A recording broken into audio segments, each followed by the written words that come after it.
روزی عید یعنی که روزی جمعه دا بیای استاد همون روزی جمعه دا نماز جمعه را خوانده میشه استاد؟ بله خوانده میشه. فقط پیامبر صلی الله علیه و سلم به اهل بادیه اونایی که از صحرا از دور می آمدن روز عید که دی روزی جمعه در یک روز موافقت کرد گفتن که آنهایی که مثلا از دیه ها آمدن می توانند به نماز جمعه نآیند. گفتن وقتی که نآیند یعنی می توانند نآیند لیکن بیاید خوب است. فهمیدید؟ خیلی نه که گناه جمعه خواندن آن روز یا منع است. نه، جمعه باید خوانده شود در مسجد ها.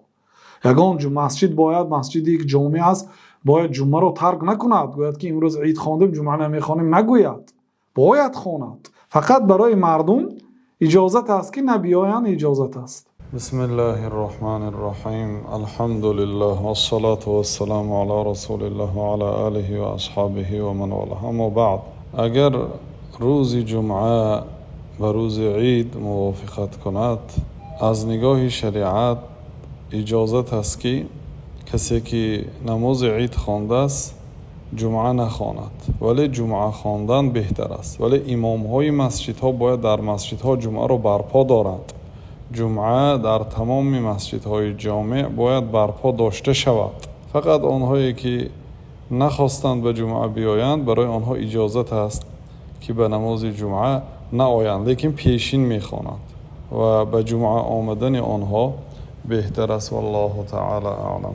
بسم الله الرحمن الرحیم. الحمد لله والصلاة والسلام علی رسول الله. اما بعد امام بخاری بعد حدیث 5572 را روایت کردن و این هم از ابو عبید است.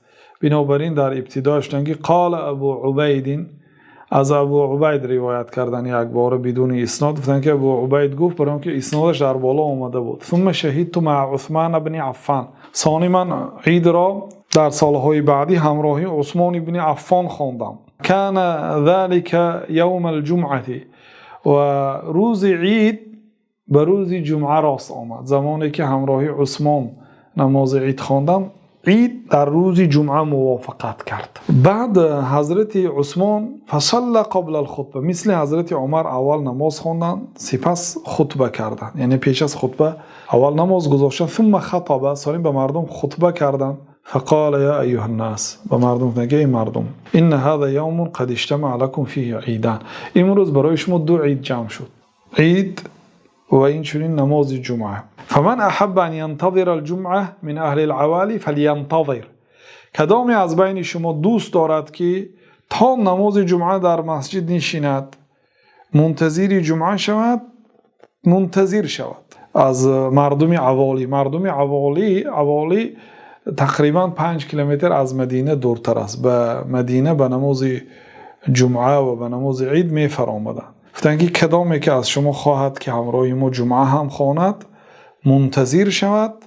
و من احب ان یرجع فقط اذنت له، کسی که دوست دارد که به خانه اش برگردد برای او اجازه دادم. این مذهبی طایفه از علما هست که اگر روز عید در روز جمعه موافقت کند، یعنی وقتی که انسان عید خواند جمعه از او ساقط می شود. گفتگی سخنها هست.